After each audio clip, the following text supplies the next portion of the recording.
साथियों, एक बार फिर से आपका स्वागत है हमारे मैथ्स क्लास में, जिसमें हम कक्षा 10वीं के छत्तीसगढ़ बोर्ड कक्षा 10वीं के अध्याय 1 से बहुपद प्रश्नों को हल कर रहे हैं, जिसमें आज प्रश्नावली 3 के 11वें प्रश्न को हम हल करेंगे। इसमें हमारे पास प्रश्न दिया है वर्गमूल 3 y का घात 2 धन 9 y धन 6 वर्गमूल 3 या फिर √3y² प्लस 9y प्लस 6 √3। तो यहाँ सबसे पहले कंडीशन क्या होता है, हमको पहली संख्या और अंतिम संख्या मतलब y के घात 2 वाली संख्या और बिना y वाली संख्या का गुणा करके देखना होता है। तो यहाँ पर वर्गमूल 3 गुणित 6 वर्गमूल 3 है, इनका हम गुणा करेंगे या फिर इसको ऐसा लिख सकते हैं 6 गुणित वर्गमूल 3 गुणित वर्गमूल 3।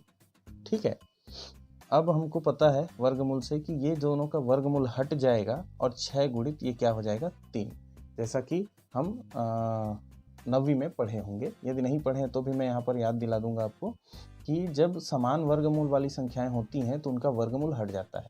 इसी की जगह यदि वर्गमूल 3 गुणित वर्गमूल 2 करते यदि, तो ये क्या बन जाता, वर्गमूल 6 हो जाता। यहाँ वर्गमूल नहीं हटता, लेकिन यदि ये सेम संख्या है तो वर्गमूल हट जाता है।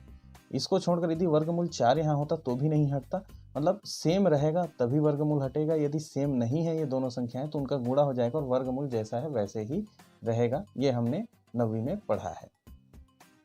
तो हमको क्या मिल गया, इन दोनों का गुणा से 18 मिल गया और यहाँ बीच में संख्या क्या है 9।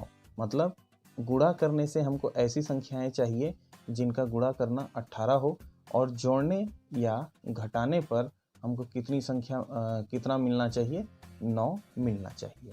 ठीक है, तो अब देखते हैं कैसे प्राप्त होगा। तो हम देखते हैं 18 से ही, 18 के 1 से गुणा करेंगे तो 18 एकम 18, 9 से 2 का गुणा करेंगे तो भी 18, 6 का 3 से गुणा करेंगे तो भी 18 आता है।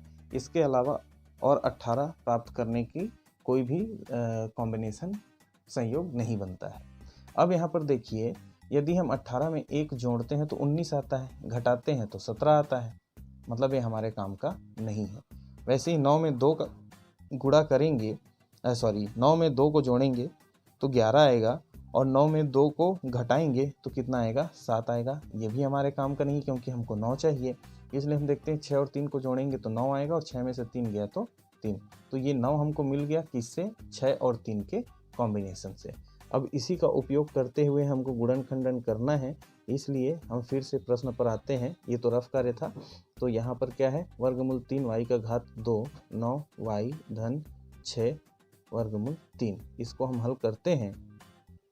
तो यहाँ पर तोड़ेंगे हम इसको, y का घात 2, 9 को क्या लिखेंगे 6y और 3y के रूप में तोड़ेंगे। फिर हमारे पास आ जाएगा जो नया रूप है वो इस प्रकार से। अब आपको पता है साथियों, जैसे मैंने बताया था कि 6 है, 6 को हम क्या क्या लिख सकते हैं, 2 गुणित 3 लिख सकते हैं। और इसमें भी क्या कर सकते हैं, इस 3 को वर्गमूल 3 गुणित वर्गमूल 3 कर सकते हैं। ये इससे मतलब नहीं है, ये अलग से रफ कार्य हम कर रहे हैं। तो यहाँ पर क्या क्या मिलेगा, 6 को हम 2 गुणित 3 या फिर इसी को 2 गुणित वर्गमूल 3 गुणित वर्गमूल 3 के रूप में लिख सकते हैं। ऐसा क्यों किया हमने, क्योंकि आगे उसका उपयोग हमको करना है।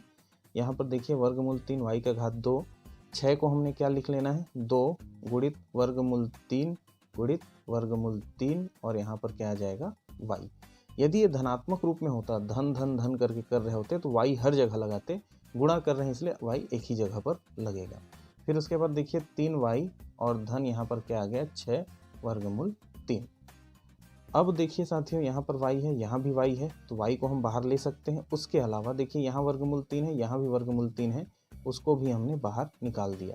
तो यहाँ क्या बचेगा, y बचेगा, फिर क्या बचेगा, प्लस है, फिर 2 है, फिर √3 और ये जो y है ऑलरेडी बाहर जा चुका है, प्लस। अब यहाँ पर देखिए 3 को हम बाहर निकालते हैं, y यहाँ पर ही रहेगा और यहाँ देखिए 6 में से 3 चला गया तो 2 तिया 6, गुणा के रूप में बाहर निकालेंगे, कभी भी याद रखेंगे, है ना।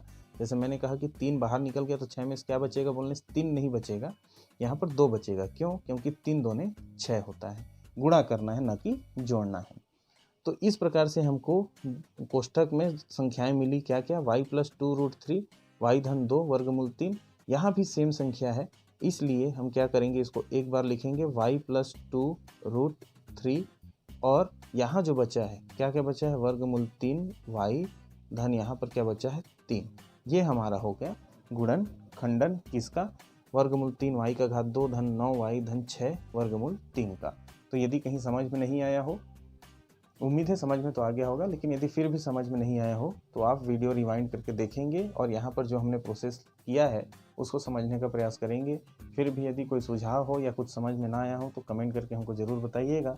तब तक अपना ध्यान रखिए, ख्याल रखिए अपना, स्वस्थ रहिए, मस्त रहिए और गणित बनाते रहिए। धन्यवाद।